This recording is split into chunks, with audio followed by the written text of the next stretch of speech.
Thanks for clicking, and in today's lesson we're going to talk about grammar. First of all, please have a look at these sentences. Try to translate them into English and note which problem do you face in all these sentences. Which specific feature of these sentences make them difficult to translate? Well, hope you've noticed that none of these sentences has the subject. In the Russian language, as we all know fairly well, and as these sentences show us, it's absolutely okay to have a sentence without subject. But English is different. It doesn't allow us to make a sentence with no subject. So what can we do if we don't know who exactly did the action, or just we want to concentrate on the action itself, not on the person who did it? In such situations, we use a special grammatical structure called passive voice, or the passive. What is it? Well, to find out, let's simply have a look at the word. What does it mean to be passive? Not to do anything. So, passive voice is a special structure that shows the subject was passive. When we make the sentence in the passive, we show that the subject was not the performer of the action, but the object of the influence. The subject didn't do anything, but something was done to the subject. And when do we use it? Well, firstly, and that's very easy to understand, we use the passive when the performer of the action is unknown, as if my car was stolen. I have no idea who did it. Or when the performer is unimportant, as the books will be delivered tomorrow. I don't care who exactly will deliver the book. The only thing important is that the books will be available for me. Or when the performer is obvious. The sick is being operated on at the moment. It's obvious that doctors and not teachers or drivers are operating on the sick. But the other situation looks like the opposite. We can use the passive when we are highlighting the importance of the doer of the action. But in this case, of course, we do mention the performer in the sentence using the preposition by. As in the example, this book was written by Jane Austen, or this film was directed by Steven Spielberg, or this shop was built by Princess Diana, etc., etc. The next important issue is, of course, formation of the passive. First of all, you should remember that there are all the same tenses and non-personal verb forms in the passive, just like in the active.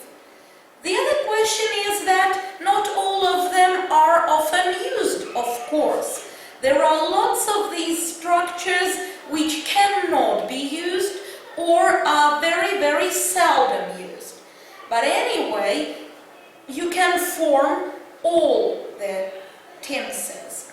And to see how we can do it, study the examples and try to work out the rule yourself.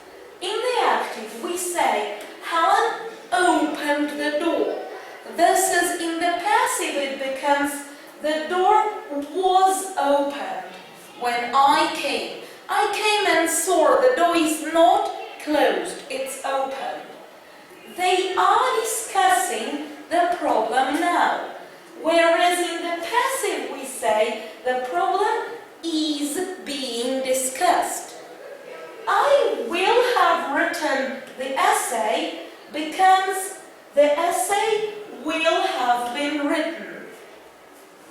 She must clean the room because the guests are coming soon, versus the rooms must be cleaned.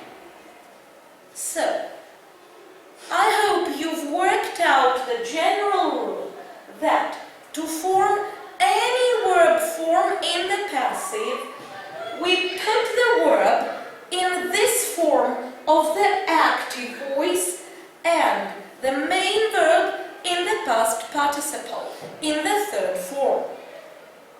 So the main verb is never changed in the passive. It is always in the past participle. All the grammatical functions are shown by the auxiliary verb to be.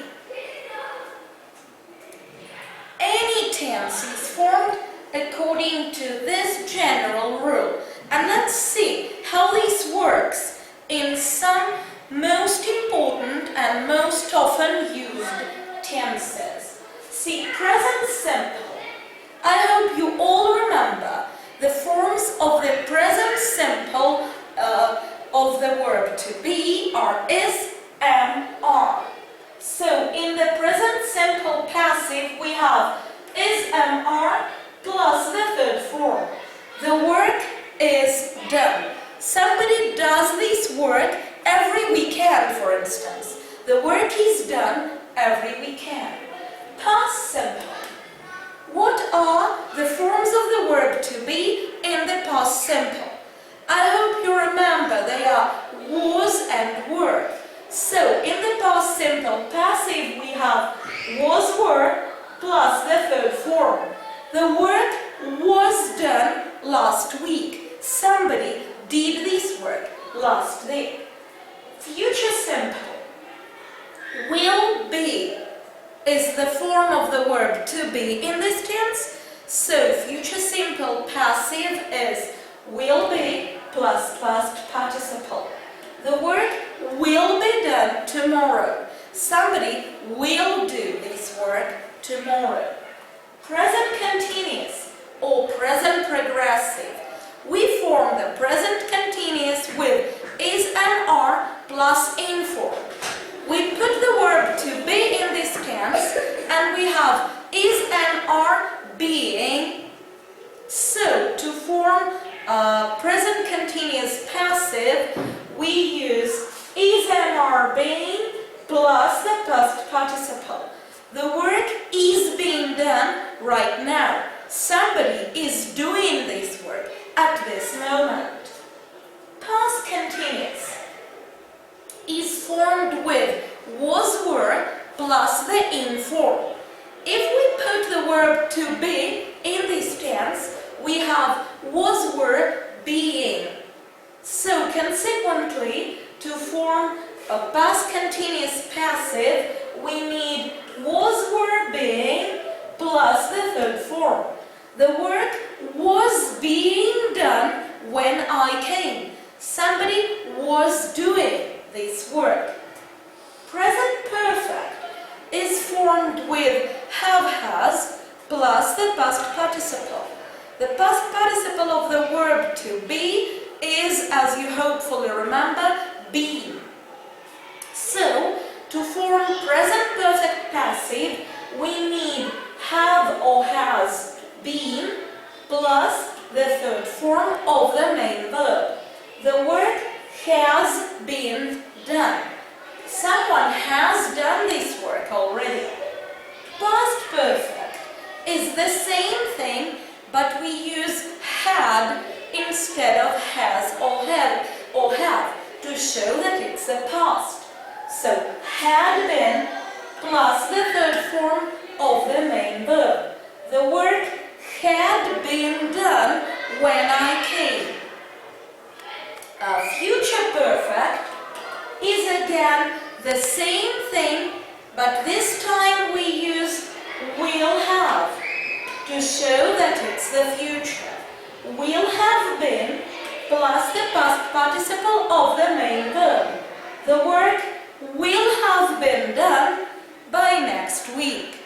So, I hope you've understood this general rule. We put the verb to be in any tense and add the past participle of the main verb. The same rule works to form the passive form of the modals. The modal verb itself plus the bare infinitive be plus the third form of the main verb. The problem must be solved. Somebody, and I don't care who exactly, must solve this problem immediately. Next thing I'd like to show you is how to change active into passive. But before we exactly study the issue, let's think about what for do we need this? Well, mostly to make our speech sound more formal. Almost any active sentence can be changed into passive.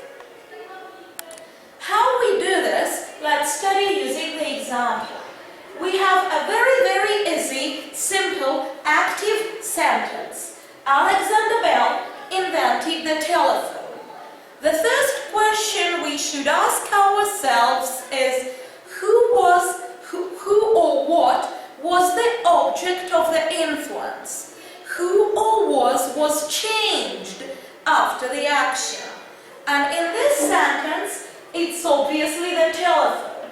So, the telephone will become a subject of the passive sentence.